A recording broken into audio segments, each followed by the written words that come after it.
All right, Akim, Shalom, Shalom. First and foremost, I'd like to give all praises, glory, and honor to Yahweh, Ba'ashem Hamashai, Ba'ashem Rakakadash, double honors to the apostles and elders of Great Millstone for teaching us his truth.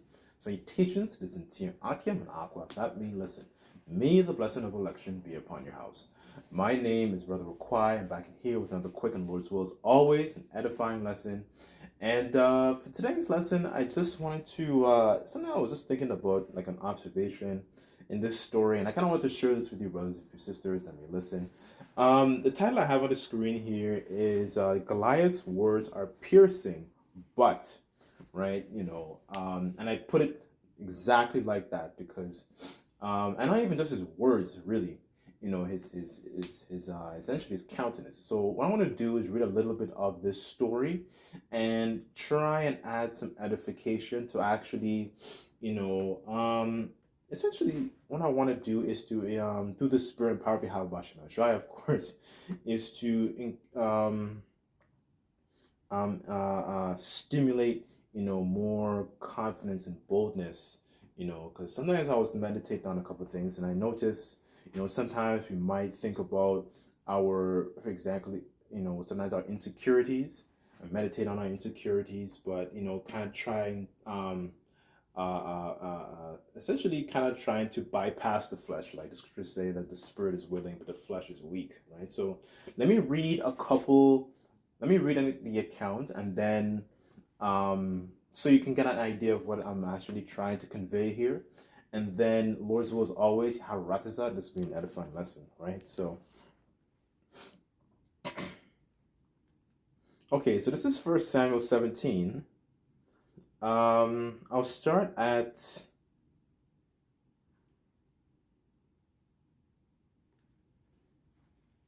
verse 1 and I'll read down to 8 just to establish, the type of, character that we're dealing with, right? Because we're talking about Goliath here, right? So it says, now the Philistines gathered their armies to battle and were gathered together at Succoth, it says, which belongeth to Judah, and pitched between Succoth and Azekah in Ephes-dammim. And it says, and Saul and the men of Israel were gathered together and pitched by the valley of Elah, and set the battle in array against the Philistines. And the Philistines stood on the mountain on the one side, and Israel stood on the mountain on the other side, and there was a valley in between them. And there went out a champion of the camp of the Philistines named Goliath of Gath, whose height was 6 cubits in a span.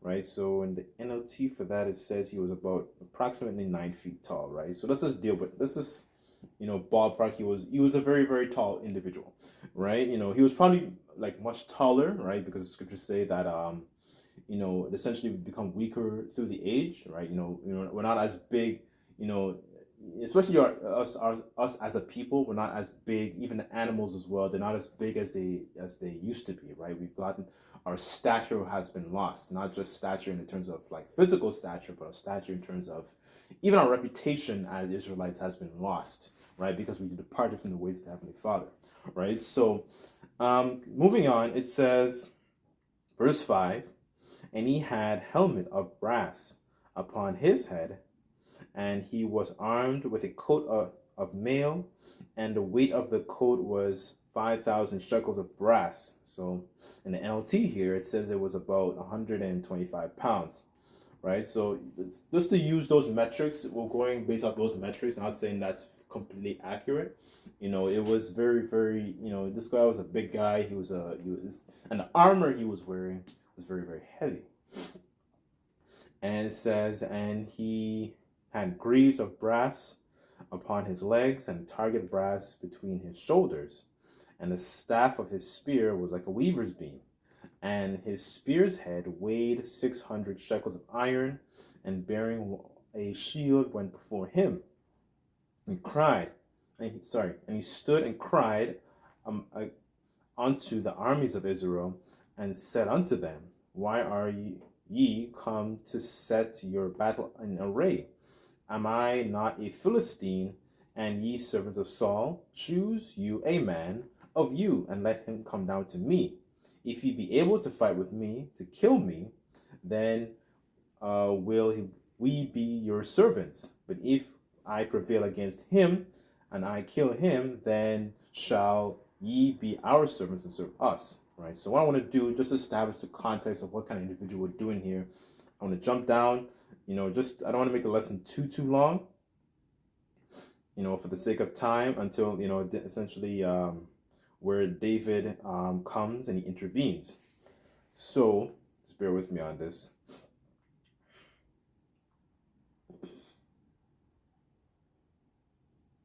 Right, so just so we have an established context. So we have this individual come in front of us, right? And he's essentially, he has all the he's a very, very big individual, right? So it says, okay, so this is verse 41, and it says, and the Philistine came and drew near unto David, and the man that bare the shield went before him. And when the Philistine looked about and saw David, he disdained him, for he was a youth, ready and fair countenance. And the Philistines said unto David, am I a dog, that thou comest to me with staves? And the Philistine cursed David by his gods, right? So essentially now he starts to mock him in the name of his gods. And the Philistine said unto David, come to me, and I will give thy flesh to the fowls of the air and the beasts of the field.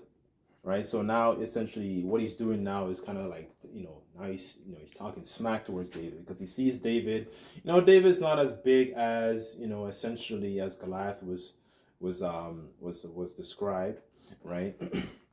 He was the youngest, I believe, out of Jesse's children, Jesse's sons, right? So he was a keeper of the sheep. He wasn't, he didn't have all this armor on him and all this kind of stuff. And it says, actually, I'll read that in the NLT, and it says, come over here. I'll give your flesh to the birds and wild animals, Goliath yelled.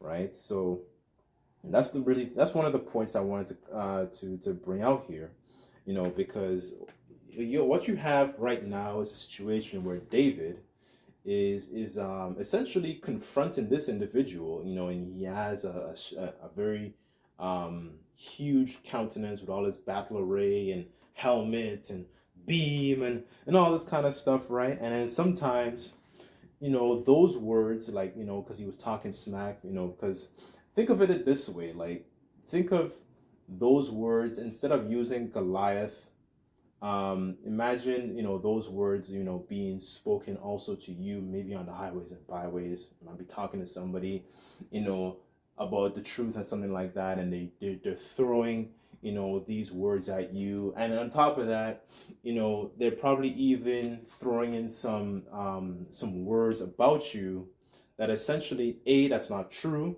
and then B, they're throwing in some words that kind of like to poke and jab at your physical countenance, right? Because something I was meditating on recently is that Satan is aware of our insecurities, right? And then use those insecurities to kind of essentially poke at us and kind of prevent us from actually, being bold and establishing and being more courageous, right? That's something, myself, I've been, trying to work on, right? And one of the points I wanted to bring out this lesson is the fact that David essentially accepted and confronted him regardless of, his physical stature, not to actually be defeated and think that, oh man, I'm a small person, I can't confront this challenge, I can't overcome this, whatever it is I'm trying to overcome, right? Like so really and truly, the point I really wanted to bring out was the fact that the spirit that was on David was a spirit of essentially boldness, and essentially, also it could be also authority as well, right? As a matter of fact, I want to get an account of that, right? So let me get two precepts, because I mentioned, because sometimes, we can be weighed down by these, essentially these things that we might think about, these physical defects, like for example, like if you the type of person that stutters, or if you're the type of person, you don't speak as what's the word I'm looking for? You don't speak as like naturally. You don't speak like Apostle Ricard, like for example, right? Apostle Ricard, he speaks with a lot of vigor and boldness and so on and so forth. Like, like me personally, I'm not like that, right? But the point I really wanted to drive home was the Spirit of the Lord was, it breeds a sense of confidence, right? So let me get one precept in the Apocrypha. Oh, it's wisdom. Okay, Wisdom of Solomon 9:15, and it says, "For the corruptible soul, excuse me, for the corruptible body presseth down the soul, and the earthly tabernacle weigheth down the mind, that museth upon many things." Right. So the reason I brought this up, because the things that those little insecurities we might be worried about, when it comes to certain situations, but the point is the spirit, we want to be able to transcend those things, right? We're not worried about our physical. I hate to say the word defects, like if you're the type of brother that you might mispronounce words sometimes, or you might slip up on certain words. You don't speak with a certain, you don't speak as smoothly sometimes, like you still, essentially the spirit on you is to continue to prevail, because Yahweh Shem Shai put that, he put his words in you, right? As a matter of fact, I think even Jeremiah said that. Let me see if I get that. This is Jeremiah 5 verse 14, and it says, "Wherefore saith the Lord Yahweh, power of hosts, because ye speak this word, behold, I will make my words in thy mouth fire, and this people wood, and it shall devour them." Right? So, when you bring out certain things, it essentially, what the word does, it cuts these people, it burns these people, it shatters their understanding, because the understanding that we have is essentially from the heavens, right? And it essentially, it breaks the strongholds of these people's philosophies and their vain opinions of the things that happen in this world, the things that they believe to be true in this world, right? Another one thing, for example, is this concept of like us being black people, and all black people are the same, and like Elder Malcolm uses this example of this is not a color thing, because we understand through the spirit of Yahweh Bashem Shai that we scattered to the four corners of the earth. So now, in this present day and age, you will have Israelites who will look like all the other different nations, right? And that word is essentially cutting these people's understanding up, right? And it burns it. It tears down those strongholds like Paul talks about in Corinthians, right? So I'm just using that as an example. It creates a sense of boldness, because we have that understanding and the people in the world don't. Because the people in the world, essentially, they're in gross darkness, right? So there's another precept I wanted to get.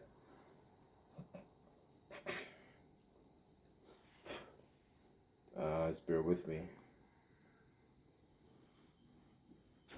Okay, this is 1 Corinthians 1 verse 26 in regards to this account, but we can also apply these things as well. I guess reflect on these things as well, because even myself, like working on this, and and not trying to be so weighed down by our physical. I hate to say the word defects, but the defects is probably the best word I can could think of, right? So it says, "For ye see your calling, brethren, how that not many wise men after the flesh are called, not many mighty, and not many noble are called. But Yahweh hath chosen the foolish things of the world to confound the wise, and hath chosen the weak things of the world to confound the things which are mighty." Right? And David exactly, was as an example of a lowly character, being able to confront somebody like Goliath, who had all this, all this physical armor, and he had the stature and so on and so forth. Like, You might be the type of brother that, you may not be the tallest, for example. I don't know, for example, but the Lord chose the lowly things of the world to essentially confound the mighty, right? Because when you really look at, us, the apostles, the prophets, on the highways and byways, we're examples of lowly men. We're not men who are essentially well sought after in this world for people to believe that, we're speaking some truth. We look like a bunch of, people would say that we're homeless. They might say we're bumbling idiots. I think other camps have called us the bump camp, and so on and so forth. Like we have jobs, but but the point is they don't. In the eyes of this world, we don't seem as people who are well sought after and actually have some sort of example, have any deep understanding. That's the point I'm kind of really trying to hit here. Let me just finish this up and I'll get another point on that. It says, but Yahweh hath chosen the foolish things of the world to confound the wise, and Yahweh hath chosen the weak things of the world to confound the things which are mighty. The base things of the world, the things which are despised, hath Yahweh chosen, and things which are not, to bring to naught things that are, right? So, here you go, just an example of, the Lord really and truly deals with the lowly, right? There's another precept I just thought of. Just bear with me.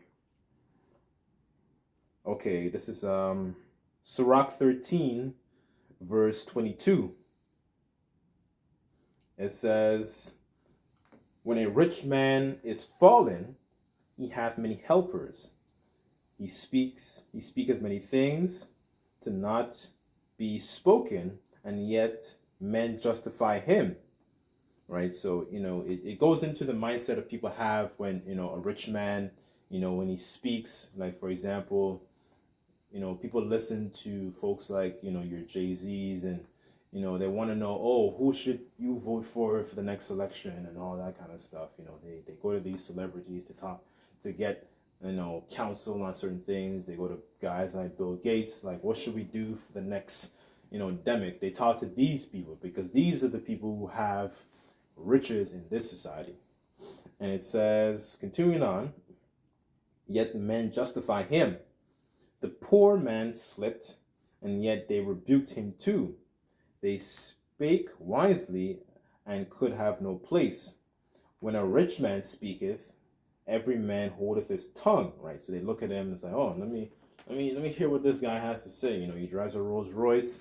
He has millions of dollars. He has his own charity. He has his blonde wife with the picket fence. Let me listen to him.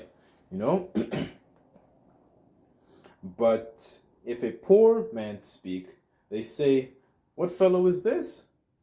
If he stumble, they will help to overthrow him, right? So when we, come in that spirit and, we speak about something, they're like, who is this guy talking? Well, what's he mumbling on about? And that's kind of like how, our people look at us when they pass by and they see us in the street teaching, right? Because we look like ordinary men, right? But they're looking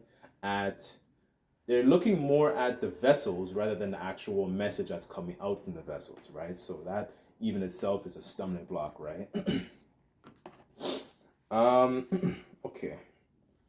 I think that was it on, hold on, just bear with me on this. Let me go back to the account. Okay, I'll read a little bit more, and it says, and David said to the Philistine, thou comest to me with a sword, and with a spear, and with a shield, but I come to thee in the name of Yahweh Bashem Yahushai, power of the armies of Israel, whom thou hast defied. This day will the Lord deliver me into my hand, and I will smite thee, and I will take thine head from thee, and I will give thee the carcasses of the host of the Philistines this day unto the fowls in the air, and the wild beasts of the earth, and to all the earth may know that there is a power in Israel. And all this assembly shall know that the Lord saveth not with a sword and spear, for the battle is in the Lord's, and he will give you into our hands. And it came to pass, when the Philistine arose and came and drew nigh to meet David, that David hasted and ran towards the army to meet the Philistine. And David put his hand in his bag, and took thence a stone, and slang it, and smote the Philistine in his forehead, and the stone sunk into his forehead, and fell down upon his face on the earth. And David prevailed over the Philistine with a sling and with a stone, and smote the Philistine, and slew him.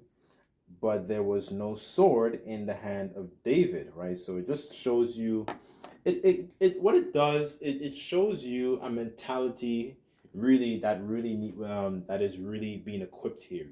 The David's armor was essentially on the inside, and Goliath's armor was focused a lot on the outside, right? You see the difference between the two characters, and it also shows the mindset as well.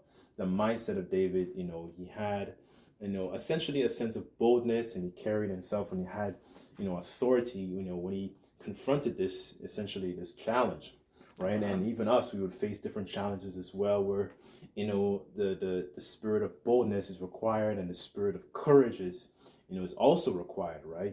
Something I was meditating on for myself, right? Let me get.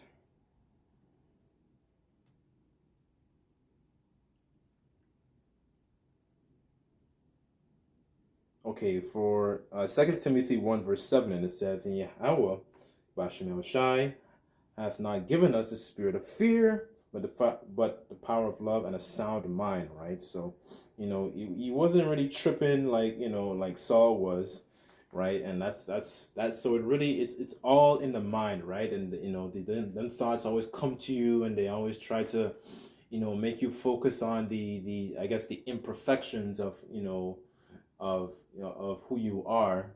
It's not really who you are, it's just the tabernacle that you're dwelling in, right? But the point is to kind of surpass those thoughts, rebuke those thoughts. I get them myself, right? Let me get, what's that?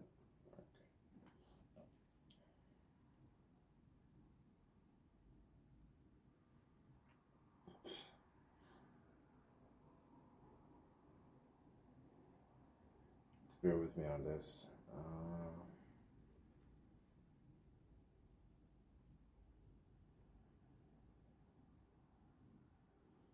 Okay, so Mark 1 verse 21, and it says, "And they went into Capernaum, and straightway on the Sabbath day he entered into the synagogue and taught, and they were astonished at his doctrine, for he taught them as one that had authority, and not as the scribes."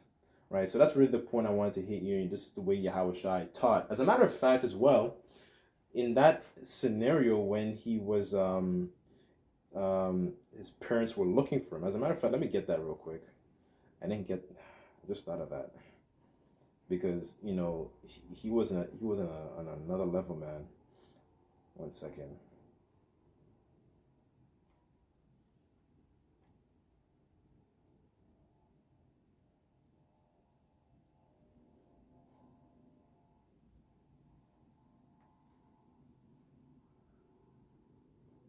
Okay, so Luke 2 and 46, and it says, "And it came to pass after 3 days they found him in the temple," speaking about Yahushua, "sitting in the midst of doctors, and both hearing them and asking them questions. And they were astonished, and all that heard him were astonished, and at his understanding and answers. And when they saw him, they were amazed. And his mother said unto him, Son, why hast thou dealt with us? Behold, thy father and I sought thee sorring." So his parents were looking for him, right? "And then he said unto them," Yahushua speaking, "How is it that ye sought me? Wist ye not that I must be about my father's business? And they understood not, saying which he spake unto them. Right. So the point I really wanted to hit here is that, his understanding, Yahweh Shai was in the spirit, was that confounded their understanding. Right. So, and that's a spirit that, the Lord gives us, through this understanding, through this word, to be able to essentially, debunk, these different philosophies and these vain opinions of this world, right? And not being so caught up in our physical, I hate to say the word defects, but you brothers know what I mean. Like, you might have a stammering lip, or, you might stutter or something, or you might, you may not, you know, we're not the most clean cut people, on being shown on GQ magazine and all that kind of stuff, right? But the spirit of the Lord, essentially transcends that. As a matter of fact, even Moses said that. He said to the Lord, like, I am not eloquent, right? And he essentially was encouraging them that, like, I'll put my words in thy mouth, to roughly paraphrase, right? So, anyways, that's pretty much it. I don't really have anything else, but hopefully that kind of brings some, lights a fire, some understanding, and something to ponder about, and was a bit of comfort to you brothers and that listen, right? Just like to give all praises, glory, and honor to Yahweh Bashim Yahushai. Until next time, Shalom.